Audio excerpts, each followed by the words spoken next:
and Nellie McClung carved a place in the history of Canada's nation. The famous five changed the face of our land.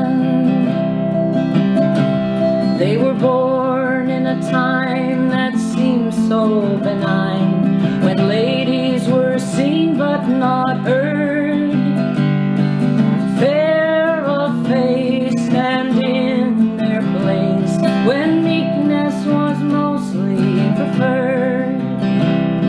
The five looked around, and everywhere they found the world revolved around men. They said we must fight what is not right, no matter who we may offend. Five women united, and united we're strong. Five women said, now we've begun. They rallied the nation for all generations and fought till the battle was won.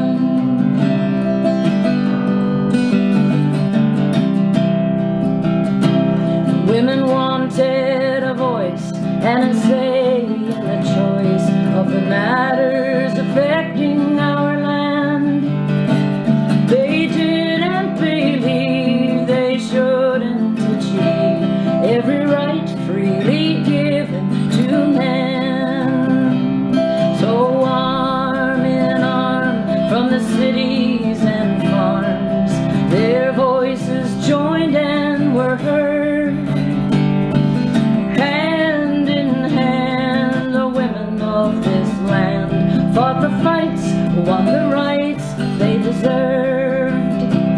Five women united, and united we're strong. Five women said, now we've begun.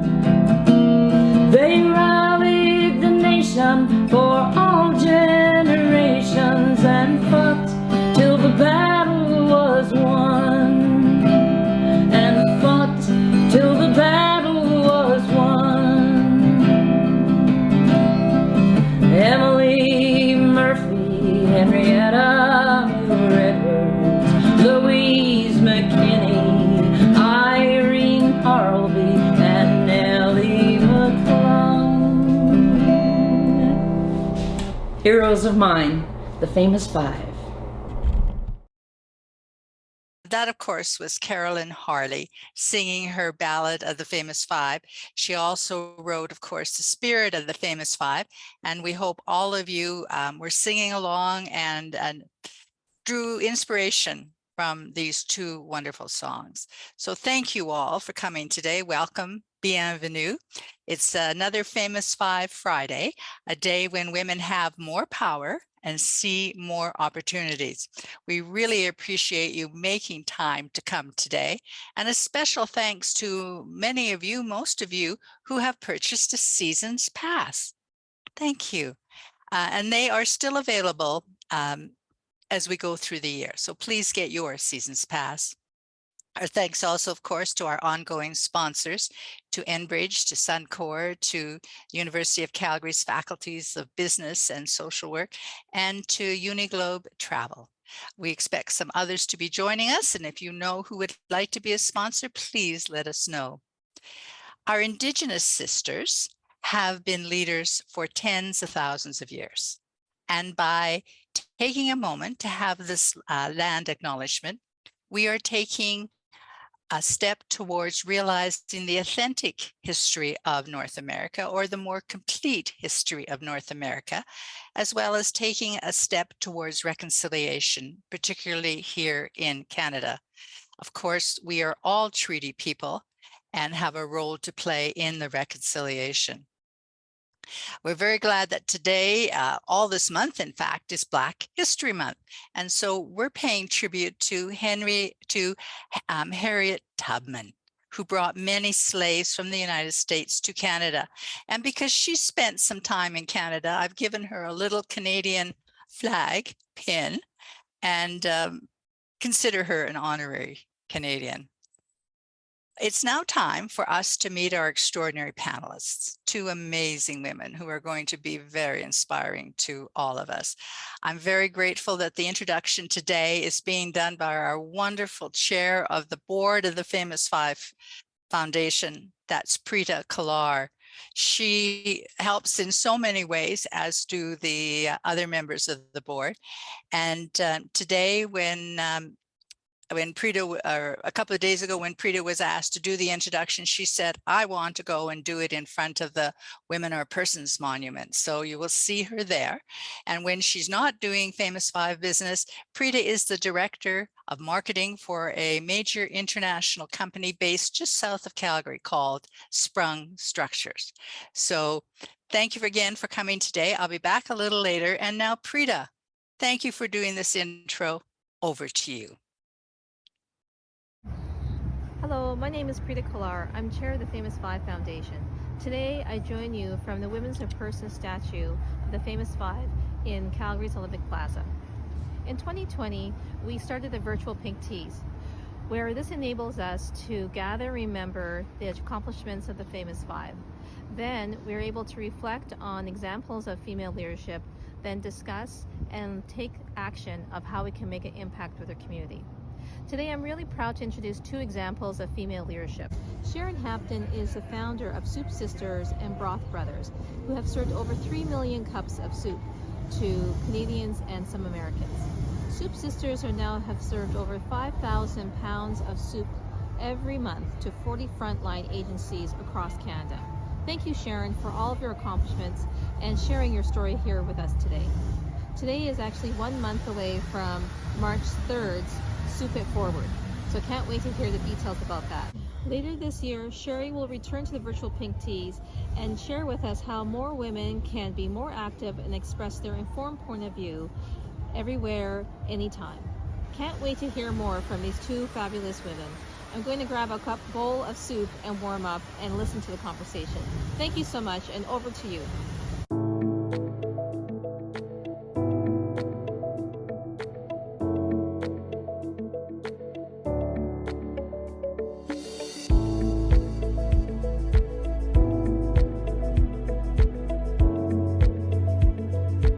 Soup Sisters is a national nonprofit organization that was founded by Sharon Hapton in 2009. The organization's mission is to ensure the ongoing supply of fresh soup to nurture those in need, particularly women and children affected by family and domestic violence, as well as youth in crisis.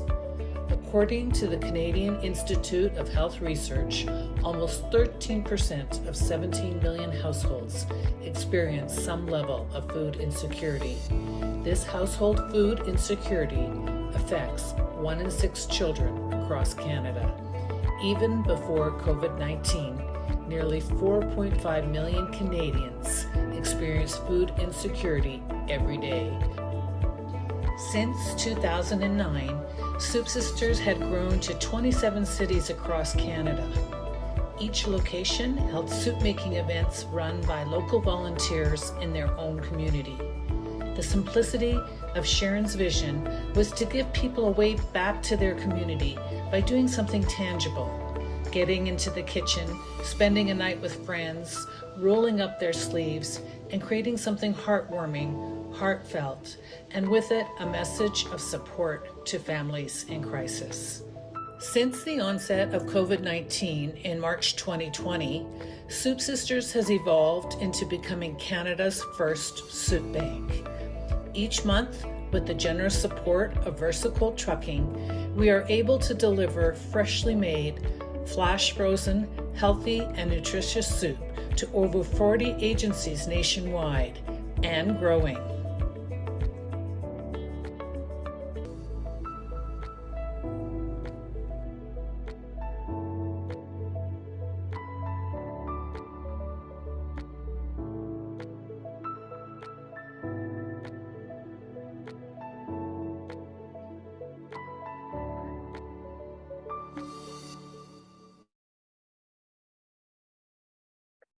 Cue the thunderous applause. It was really wonderful to see that story told so concisely, and I'm really honored to have the opportunity to interview Sharon. I moved to Calgary 2.5 years ago in the pandemic, lamenting the inability to connect with like-minded people. And I just discovered a few weeks ago Sharon at the Christmas party and realized she was living 9 floors above me all this time. So I'm delighted to have the opportunity to interview her. But first, we're going to start with a question from Aaliyah, who is studying commerce at Queen's and wants to open a restaurant and a bakery in the future. She has a great question to kick us off. Thank you for creating Soup Sisters and Broth Brothers. Who or what gave you the courage to start Soup Sisters? Thank you, Aaliyah. I love that that question is so very simple and yet extremely layered for anybody about to start a venture that, you know, on some levels is daunting, and on other levels, there's just absolutely no stopping you. Soup Sisters launched in Calgary in 2009, and that day, it was March 3rd, 2009, happened to be my birthday, and I held a soup making birthday party at a cooking school here in Calgary. And together with 30 girlfriends, we created about 200 liters of soup that was delivered the very next day to the Calgary Women's Emergency Shelter. And that became the very foundation for you know, a nonprofit organization that absolutely blossomed. But to go back in time a little bit, because you're wanting to understand sort of the impetus for this kind of a thing. As I was approaching my 50th, I was also approaching the empty nest. And I spent a lot of time thinking about what part 2, I considered this part 2 of my life, and what that was going to look like. And I wrote things down for a couple of years, and I just want to say that in hindsight, if I look at what those ideas were, none of them were bad. They just needed implementation. But what happened is one day I went for a walk, as I often did, and honestly, literally the 2 words Soup Sisters popped into my head. And at that time, I think I was recognizing myself as a soup maker.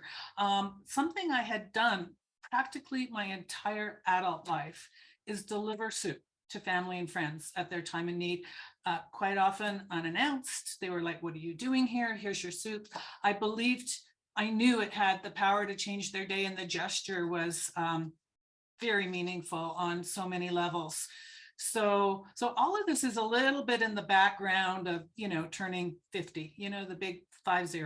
And I had one night with a girlfriend been to a fundraiser for the Calgary Women's Emergency Shelter. And that night, as all of this was ruminating in the background of my mind, I was very profoundly impacted to hear that women and children fled their homes with nothing, without their pets, without their lipstick, literally with nothing. And in that moment, I thought, what if this was what the meal was the night before, something special and something delicious and wonderful, and then within moments that was just taken away from them. And that day on March 3rd, when we delivered all of this fresh soup to the Calgary Women's Emergency Shelter, I understood immediately that they'd never been given to in that way. So it was very direct and it was very tangible. And at that time, it was really a way to bring people together in the camaraderie of the kitchen. And that's really how it started, like, you know, with sort of this idea of what could be better, what can we do, you know, what's in front of us. You know, my son at the time said to me, you know, Mom, I don't know, this is just a cooking class. And I'm like, yeah, but nobody's done it. It's a cooking class that gives. So thank you for that.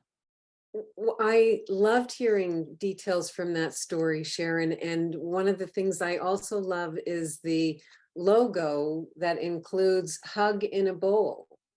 And I think, you know, the heart place that you came from in establishing this and the gift that you're giving to all these women, it's a really powerful slogan and reminder of what it is that is coming from the gift that you're giving. So I'm wondering if you can tell us what your first business plan said. Well, I'm going to say that our first business plan was really a very formulaic guidebook. On a certain level, it wasn't a business plan at all.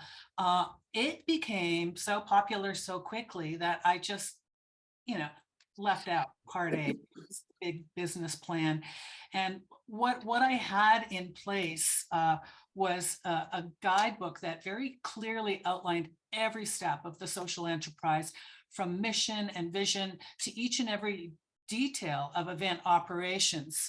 So I knew very early on that there needed to be continuity, not just in the quality of how we did things, but also in the collaborative way that we approached our partners, meaning the cooking schools and the shelter recipients.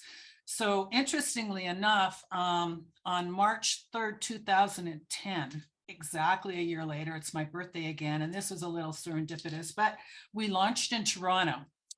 And they were like, well, who's your celebrity chef? And I'm like, oh, I need a celebrity chef. I didn't know that. So anyway, it was Christine Cushing. I cold called her. She's lovely. And I have to say that she coined the phrase that night, hug in a bowl. Oh. And she's lovely, and it came from her heart, and it made a world of sense to everybody. But what happened in Toronto is Toronto media kind of really blew the whole thing up for me. And City Line TV did a Soup Sister show with all of their celebrity people. And I think it aired at the end of March that year. But what happened is that day, just based on what the activity was on my email, I could see what city or where it was airing. I got 300 emails that day. So we had something very resonating. But going back to the guidebook, I was ready. I had kept it quite quiet for a whole year here in Calgary. It was busy. People were booking events, but I understood it at every sort of moment in time that the event took place. So you could have walked into a Soup Sisters event anywhere in the country, and you would have known it was a Soup Sisters event. It was very simple concept, but very formulaic as well. Well, you've already given some context for this next question. I was going to ask you how you measure success, and you've already talked about the quality of the ingredients in the product you're making, but also the attentiveness to partnerships. Do you want to elaborate on that and maybe add in other things that for you measure the success of Soup Sisters? I would say that a big part of the success was the model. We introduced an event where volunteers paid to come to our event. And what was really critical about that is, so they paid us and we turned around and we paid the culinary partner. But what that did is it made us the customer of the culinary partner. So, if the carrots weren't good enough, we got to say, sorry, the carrots are not good enough. So people understood that they were not just participating in something wonderful, which became a huge team building event. I hadn't anticipated that, but we were ensuring the quality of what was going to the people. But I mean, one of the things when I saw that question, about how did I measure success? I got a call from Random House, and I was like, okay. Well, first of all, I thought it was a joke. And this is like in 2011. And then a friend of mine said, like, okay, you need to answer that guy. I've been pitching him for 3 years. And he became my publisher at Random House. I did answer him. And our first cookbook came out in 2012. And it was a national bestseller, but not just that, it actually provided a great source of revenue for Soup Sisters and for operations. So we had 3 Random House cookbooks, all soup recipes. There's over 100 recipes in every book. They're compilation books. I honestly can't take a lot of credit for, sitting down hard and writing a book. I was very clear from them with the beginning, I'm not a writer and I'm not a chef. So, let's get those 2 things straight, and then let's move forward. So a lot of Soup Sisters, my mother, me, we're all in the book, and a lot of really great chefs from across the country. So I just have to call out the humility on display here for the audience, that first of all, to get a call from Random House and assume that it's a joke demonstrates a degree of imposter syndrome or humility. Clearly the 300 emails demonstrated the power of what you were doing. And yeah, you may not have been the hard writer working or the culinary expert, but the books wouldn't exist if your vision hadn't manifested. So I'm wondering if there was a moment when you realized that what you had created had the potential to be a national and then international leader. I would say that, at that time, social media was just starting to rise up. And what it did is we didn't use a lot of social media, but somebody said to me, this is going viral. And I was like, oh, yeah, that's actually what's happening. So there was a moment when I realized that, when I was launching 6 or 7 cities every year for the first few years. After that, it became more programming. It wasn't probably a moment, but it was definitely a series of moments. And I think if there was a moment, it was the one where I understood the gift, like in the most heartfelt way. And then we were starting to receive the testimonials that supported that thought, that it was an exchange, and it was kind, and it was simple, and it was wholesome, and it was nourishing. It was a big deal. Yeah. And Broth Brothers, how did that come into being? Oh, that's kind of funny. In the beginning, I thought it was, Soup Sisters. It was women for women, and we were going to do this thing. And then sometime in the very first year, I came to an event, and it was one of the members of the board of the Calgary Women's Emergency Shelter having her birthday. And there were a lot of guys there, and they were amazing. The women were like, on the side having a little glass of wine, and the guys were like in there, and they were so intent on what they were doing. So what I loved about that is I thought, well, I'm going to bring in another mandate of support for this.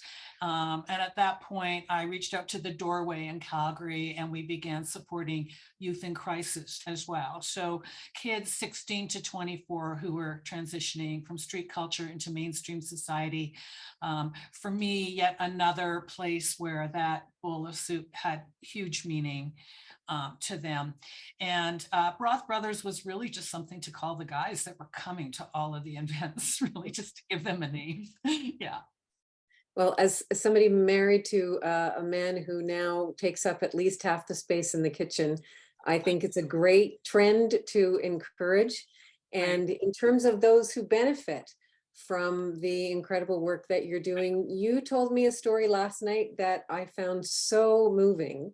And I wonder if you would share the story of Jack, I think it is, who we see on the street corner right across from our building on a regular basis. Yeah.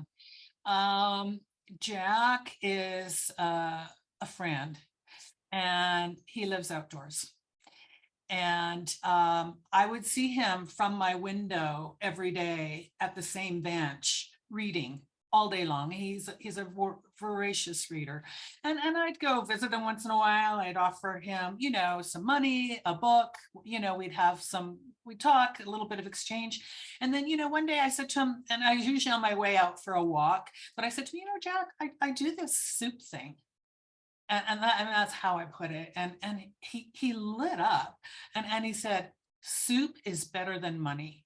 And that's when I was like, oh my gosh, that's the best thing I've ever heard. So from that day forward, I have been delivering Jack soup every day in a thermos, and we have an exchange. I went that day and I bought 2 thermoses. So I give him one, he gives me the one he just used, and I watch for him out the window.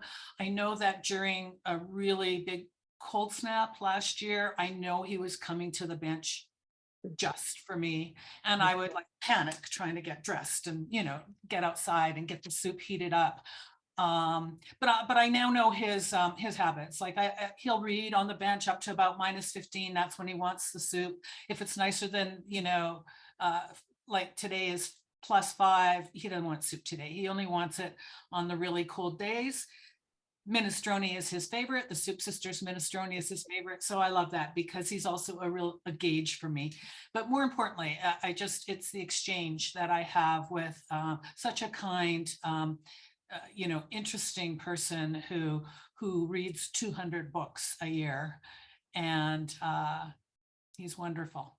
And I think one of the things that I miss in what I do is that it is so big, and on this big national level, I don't always get to have that very kind exchange with people, and, you know, the look in the eye and the little bit of conversation that means a lot to a lot of people. So I love that. Yeah, thanks for asking. Soup is better than money. It's a really profound statement. And speaking of money and the fact that your original model involved women paying, or women and men paying to come together to make the soup, and then the pandemic basically shut that down. How did you ensure the sustainability of Soup Sisters through all of that shutdown when community soup making events became impossible? Through obsession, I have to say.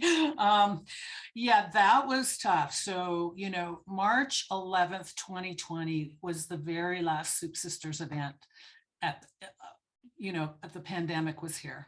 And that might have even been the day that we were declared a national pandemic. And we should have, as an organization, as a nonprofit, gone down, because we were the shoulder to shoulder camaraderie, everybody in the same room.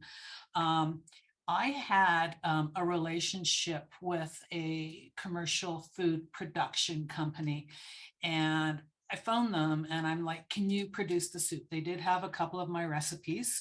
I've been around the block on a lot of different things, on trying to create a cause brand, whatever. I never see anything I've ever done as something that didn't work. I only see it as, well, you know, I'm just going to file it because I'm going to need it later. And that's what happened here. I called him and he said, yes, we can. And this is large kettle production. This is 2,500 pounds in one very large kettle. And he said, we can make the soup. And then this is really an important piece for me to want to share with people. What happened next is I thought, great, we can get the soup made. How do we get it to the people? How do we get it to the agencies? That used to take place on a local level. And I cold called the president of VersaCold Logistics. You've probably all seen one of their trucks. They're the country's largest refrigerated trucking company. And this was pandemic time. Everybody was in turmoil. And I said to him, I can get the soup made. I support over 40 agencies every month. You know, can you help me? Can I get it delivered with you? Can you deliver for me? And I have to say that within 2 days, he called me back, and VersaCold Logistics has been delivering pro bono soup right across the country for us for almost 3 years. Pretty amazing. That's really amazing. That's really amazing. I wonder if you can talk about the impact of Soup Sisters on the organizations that you're supporting. Well, I think on an organizational level, what we know from the shelters and the emergency shelters that we support is that the sheer volume of soup that we're giving them reduces their operating costs by 18 to 20%. So that frees up resources for much needed, additional counseling and programming support for families and children. That's more on the sort of the level of the agency. But I found a testimonial I just want to read to you, if you don't mind. I'm going to look down for a minute here. But this came to us from a shelter in Penticton, and I think this speaks to the heart of it. Supporting agencies is amazing, but they've got the structure to support the people, the jacks, all of those people that I'm talking about. So let me just read this to you because it's impactful. I've been working in the anti-violence sector for many years, and the abuse often presents the same in that women are told by their abusers that they are worth nothing, that the women are stupid, ugly, dumb, and no one would ever want them. So go ahead and leave. Those of us that work directly with the women and their children tell them that they are wonderful and that they are smart. However, often they say, "You're supposed to say that," and they softly smile. Soup Sisters,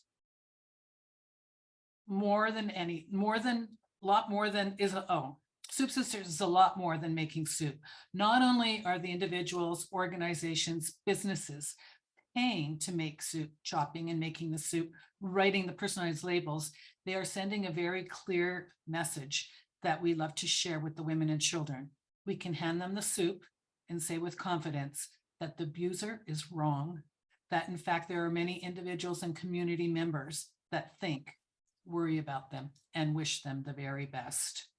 These people, not just us, believe that everyone has the right to live their lives without fear. Soup Sisters and Broth Brothers is not just about the soup. It is more than caring. It is about saving lives when people start believing that they are worthy of a life free of fear and that they are not dumb, stupid, and ugly. And I just have to say, we have so many testimonials like that. And I think too, one of the things that we hear so frequently is nobody gives to us in this way. So what we're doing is so intentional. That's really important. Intention, however that looks in anybody's day, is just so critical.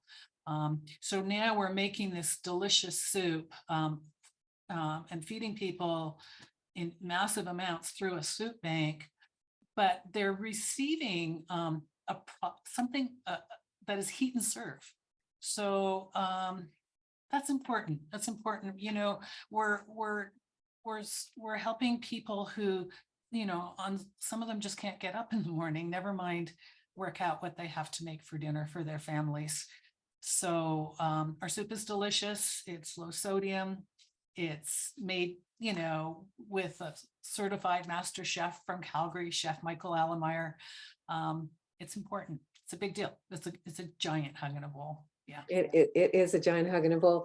I'm wondering what, and I asked this question as a social entrepreneur myself, really just in awe of the impact that you've been able to have. And I wonder what you would say are leadership competencies that you think are required to succeed as a social entrepreneur, and which of your own abilities you think have contributed the most to Soup Sisters' success? I think that the ability to just start and get things moving and off the ground with, of course, drive and tenacity, passion, a vision, an unwavering belief that we're going to succeed, the ability to communicate effectively on many levels. At one point, I probably had 200 volunteers across the country that were running the events. But what became so important over the years is those events were theirs. Those connections became theirs. They connected, directly to the women's shelter in their city. And those same women are now delivering the soup from the soup bank. I have to say, though, we are running a hybrid model. We have come back to advance. I can't believe that I'll be in this seat when we reach 27 cities again. That took so many years. But what I appreciate about what COVID handed me was, you know, more than just a pivot. It was a whole new model. And, you know, we're not rescuing vegetables and moving food around. We're just getting the soup made and getting the soup delivered. And the appreciation is beyond. I think I've gone off topic. Did I? Well, you know, you definitely answered some of it, but in terms of maybe thinking about the question in terms of advice to others who are inspired by your example, who would love to make a kind of concrete, demonstrable difference that you're making, what qualities do you think are necessary for people embarking on that journey, which is of course fraught and full of potholes and unknowns, but yeah, what qualities have served you well? I'm going to say that they are the qualities that have been in front of you maybe all your life, maybe since you were a child. I really, when I look back and I think of all of the things that I had to pull in, I had been there at one point in my life. And whatever that thing was, I'll give you an example. I took a multimedia course when I was 40 with a lot of 18-year-olds who knew what, you know, who knew how to start a computer. But the thing is, that ability on its own, you know, it gave me, you know, movie editing, you know, I had a website that was all HTML at one point, like I knew how to do that stuff. So I guess what I want to say is that as women, we wear so many hats. I'm going to boldly just say that my nurture hat was the one that we all wear that was the biggest. And because of it, I was able to just pull from different times of my life. I mean, I started it at 50. So, you know, it's a little bit different from someone who's 18. But, you know, I did rely on my past entrepreneurial experience. Absolutely. I feel like since I was really young, I had a huge sense of social justice that, you know, maybe now I'm beginning to understand where that came from. But, you know, to me, it equates to food justice. So I think the things that we believe in, we need to be unafraid of them. Let them rise up to the forefront, as you yourself have done, Shari, and so many of you out there. And, you know, I think one of the things that I like to say about being 50 and starting this is that I didn't fear failure. But more importantly, I didn't fear success. I've been really busy. So, you know, I made way for that. I was very open to knowing that this could consume me. And I think I was looking for the consumption on a level that was going to do more than just, you know, something else, whatever that was. I knew there was something. I knew there was something there for me. Yeah. I think it's interesting you talk about not fearing failure at 50. I too was 50 when I started Informed Opinions, which doesn't mean to say that I haven't failed. And I'm wondering if there have been moments in the last 13 years, accepting the pandemic, because you've already addressed that, but were there other times where you had setbacks, where you learned hard knocks as a result of something that you thought was going to go one way and then wasn't as successful? Do you have any, lessons learned from obstacles or difficulties? Absolutely. And I think obstacles are, you know, important. I think they come to us for a reason. And they're temporary. They're the obstacle that you need to just sort of jump over to get to the other side of what the intention was that brought it to you. I mean, I really honestly, maybe I'm just like too much of an optimist. I don't know, but I believe that everything that would seemingly be an obstacle to me became something I needed later on. You know, really, truly, I believe. Can you give us an example? Yeah, okay, here's one. I always thought that I had something that could become a cause brand, so that I could make Soup Sisters into a cause brand where people would buy our soup, and that money would go back to supporting the charity. That was my, overly simplistic plan for never having to write another grant. Right. So I got the soup into Costco. We had a cause brand in Costco. Short-lived. What I realized is I didn't have the money for marketing. Didn't know that. I thought it was just going to go because it was a great idea. But 3 years later, when I became a soup bank, that's who I called. He had my recipes. Mm. So it's not always evident or apparent to you in the moment that it wants to bring you down as a failure, right? It's like, just store it. Just put it in your back pocket for later. I mean, that's really how I live. I do. Right. I'm wondering, you talked about the impact of Soup Sisters on the recipients, on the women in the shelters and elsewhere who are receiving it, and on Jack on the corner.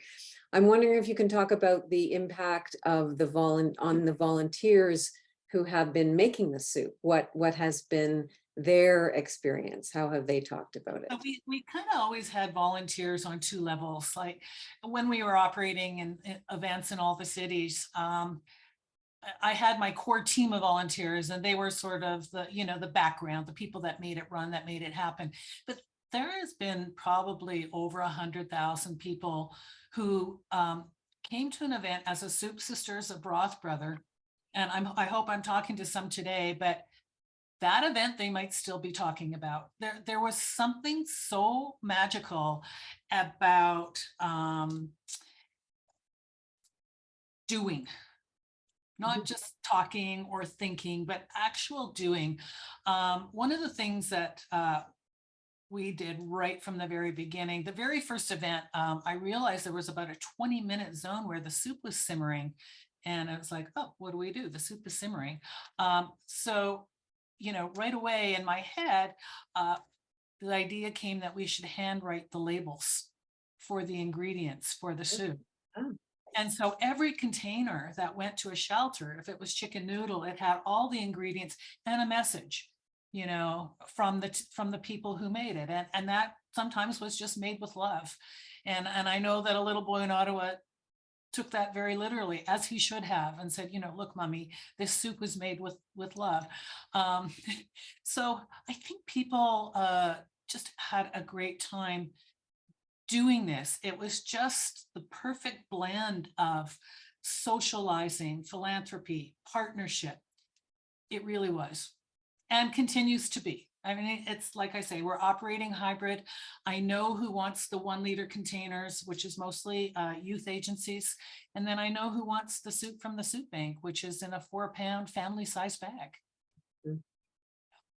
I think the sense of community and connection that your vision and the events provide is something we're all hungry for, and we need that as human beings, and we needed it before the pandemic, but maybe didn't recognize as much as we do now what a powerful oxytocin producing experience it is to be, as you say, shoulder to shoulder chopping vegetables, and knowing that your collective effort is actually feeding other human beings and feeding in a bigger sense of the word. I love the notion of those handwritten labels and the interpretation of the child and resonance of this soup was made with love. We're always really, there was always a speaker from the shelter at every event. That, as a recipient, the one thing we ask them is that they speak at the event. So when I talked earlier on about a guidebook, those are the things that repeated no matter where the event was taking place, and still do. So, right now I'm running the program as sort of a certified culinary partner, but the big piece, there's always a speaker from Soup Sisters, and there's always a speaker from the shelter.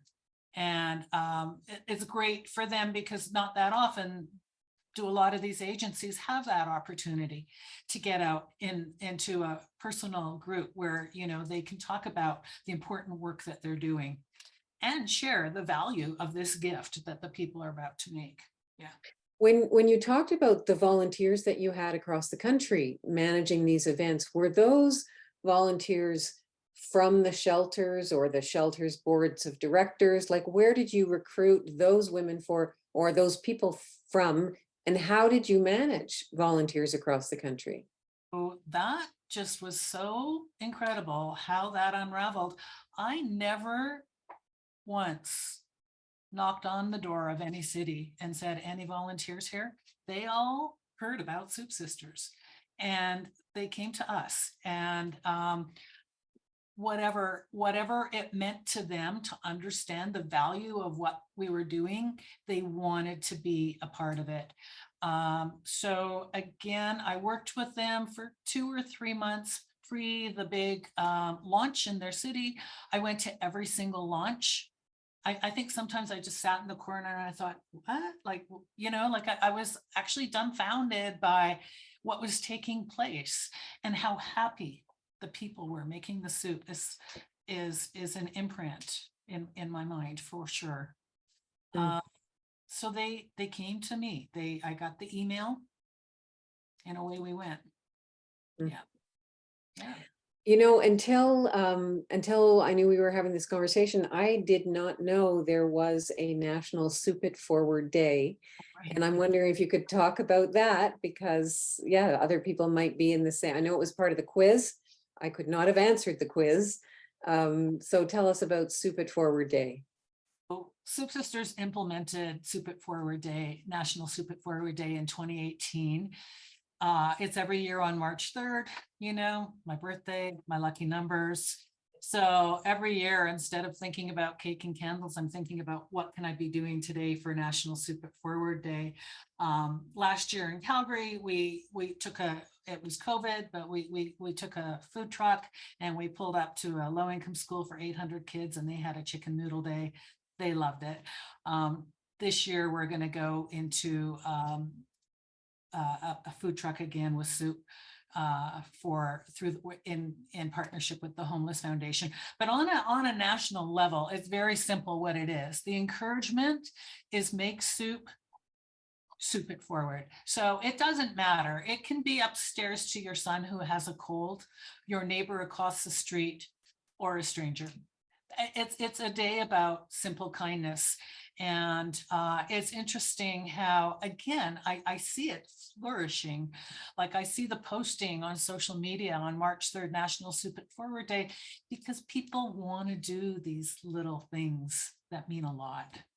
Yeah, that's what They do. And, you know, I'm so struck. When I grew up in the 1960s, soup in my house came out of a can. And so when I was on my own, I had this naive notion that making soup was hard, because that's why my mother bought it in a can. And I started making soup because I became vegetarian and I needed to make my own healthy food, and discovered that actually soup making is not hard and anyone can do it.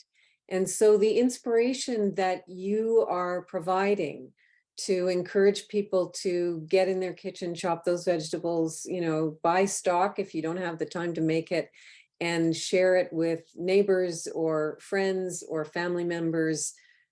That's something that anyone can do if they're inclined to. And I think that too is a really significant gift of Soup Sisters, that you are facilitating expressions of generosity and kindness among virtually anybody who's paying attention.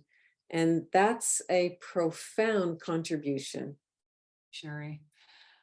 You know, a moment of impact, just maybe one of the last things I'll say. I think our time is running out. When we were young, my parents were immigrants. They came to Canada after World War II, and we didn't have a lot. And one thing that I remember, and we all remember, is my mom's finger used to go up and she'd say, Now, just remember, I never opened a can. And, you know, we're 4 little kids. We go, yeah, okay, mom, you know, she Whatever. whatever. But all these years later, I understood that that was her way of taking care of us. That's what it meant to her. And I think that that went into the cellular level somewhere. So, yeah.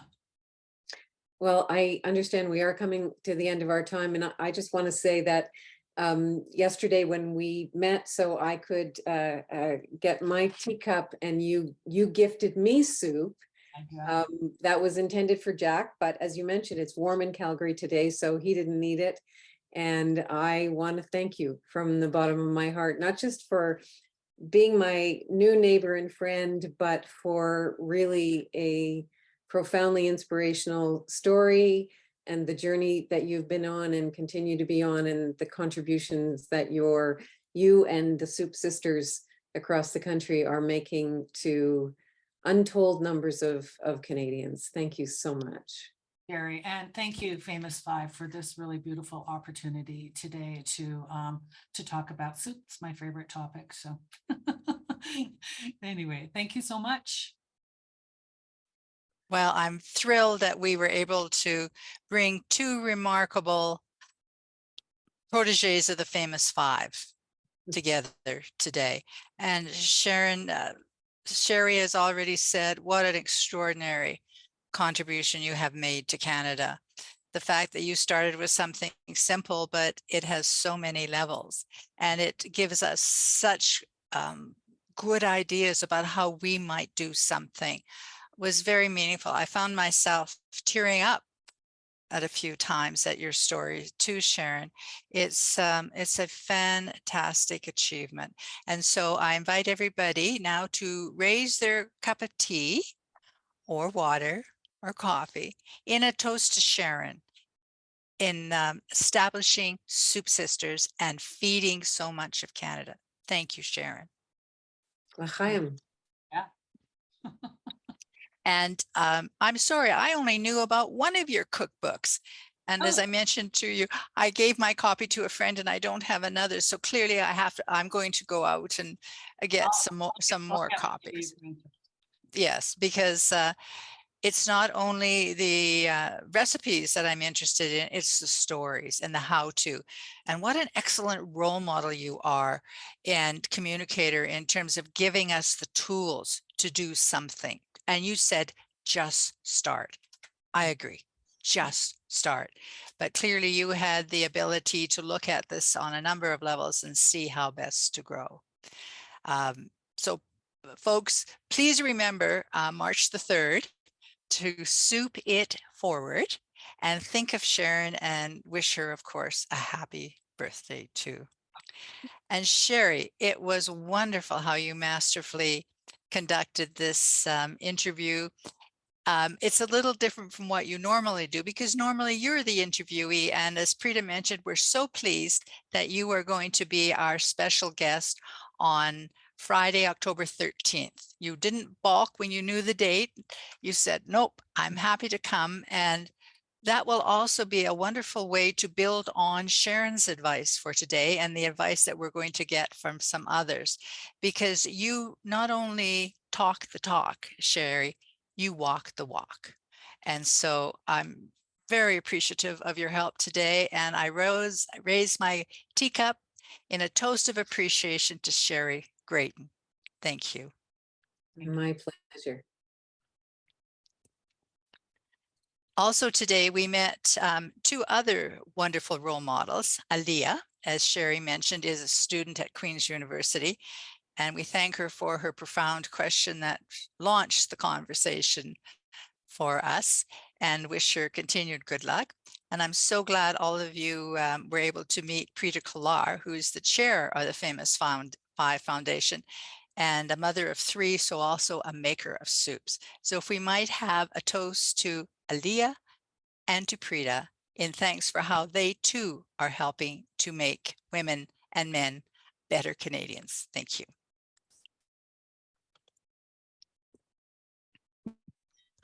And now I'm going to ask Shari and Sharon to please mute and remove their videos while I bring you some Famous Five news. They will join us again at the very end. But it's time to report on some of the things that are happening behind the scenes at the Famous Five Foundation. The first is our Famous Five Maquette National Tour is flourishing. The Famous Five have been at the Ontario Legislature and had many, many people come to visit them. And we say, when you see the maquette, please feel free to touch the bronzes and feel the energy being transferred. But don't put your coffee cups, your teacups, your purse on the table. The maquette is leaving Toronto, I think first thing Monday morning, and going to Sarnia, because Sarnia has a wonderful group of Famous Five proteges there. And on March the 8th, on International Women's Day, Sarnia is going to host a fundraiser for two women's organizations. So if you're in the Sarnia area, please join us on March the 8th and come and see the Famous Five maquette before it continues back to Ontario, to Toronto, for the Speaker of the Legislature, Ted Arnott's Women's Forum Day, where 124 girls from each of the ridings, the provincial ridings, will be gathering in Toronto at Queen's Park to meet current and past MPPs, members of the provincial parliament, I guess it is, and as well as the Famous Five.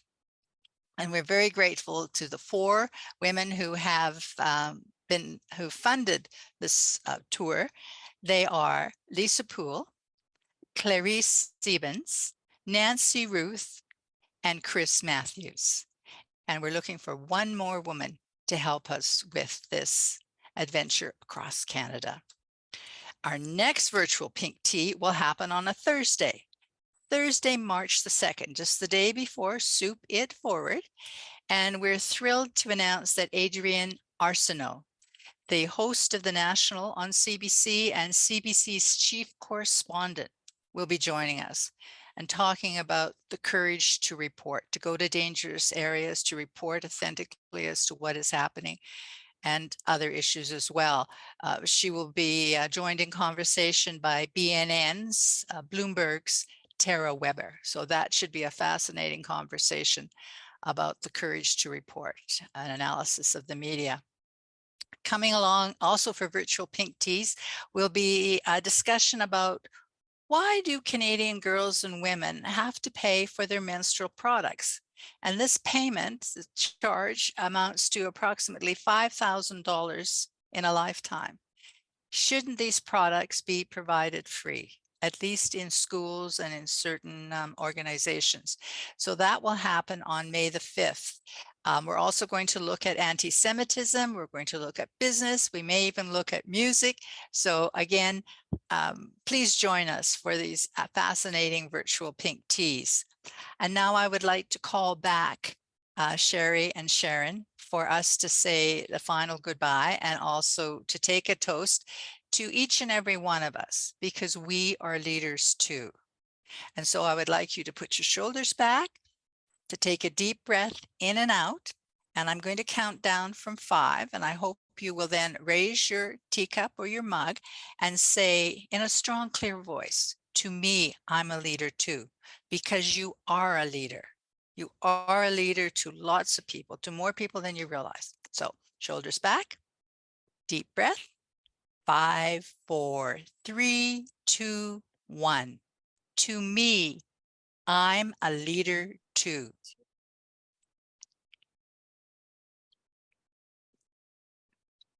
So this was a really spectacular virtual PT. Thank you very much to, again, Sharon and Shari and the others. And we look forward to seeing you on March the 2nd with Adrienne Arsenault and continuing through the season. Merci, miigwech. Thank you very, very much. Remember, the spirit of the Famous Five is within you. Bye-bye.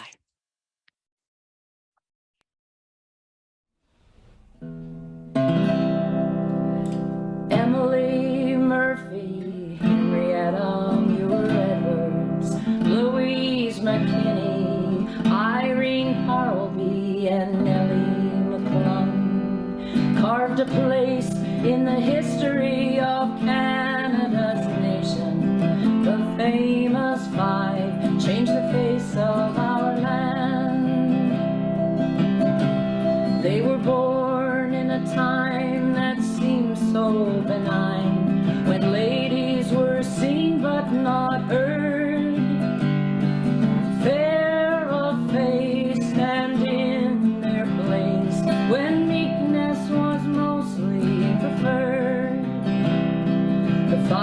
looked around, and everywhere they found the world revolved around men. They said we must fight what is not right, no matter who we may offend. 5 women united, and united we're strong. 5 women said, now we've begun. They rallied the nation for all generations and fought till the battle was won.